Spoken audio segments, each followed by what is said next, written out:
Hello అందరికీ welcome back to our mini vlog. ముందుగా అందరికీ ఏకాదశి శుభాకాంక్షలు. యాక్చువల్లీ ఏకాదశి అంటే చాలామందికి తెలిసిండొచ్చు, తెలియకపోయిండొచ్చు. నాకు తెలీదు. మార్నింగ్ మమ్మీ చెప్పింది, శ్రీ మహావిష్ణువు 6 months నిద్రపోయి ఇవాళే నిద్రలేస్తారంట. అందుకే మనం తొలి ఏకాదశిగా సెలబ్రేట్ చేసుకుంటాం. అండ్ ఇవాళ శ్రీ మహావిష్ణువు స్వామికి చాలా స్పెషల్. అందుకే మేము తిరుచానూరులో ఉన్న వెంకటేశ్వర స్వామి టెంపుల్కి అయితే వచ్చాము.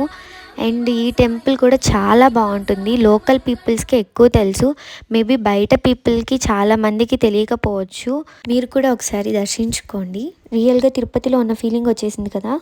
యాక్చువల్లీ గుళ్ళోకి ఫోన్ అలో లేదు అండ్ అస్సలు రికార్డ్ చేయకూడదు. ఇంకా మమ్మీ ఆఫీసర్స్తో మాట్లాడి నన్ను మాత్రం తీసుకుంటుంది అని చెప్పి అడిగితే ఇంకా ఒక్క clip తీసుకోగలిగాను.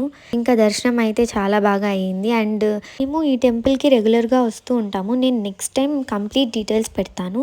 Thank you for watching. Please do share, like and subscribe.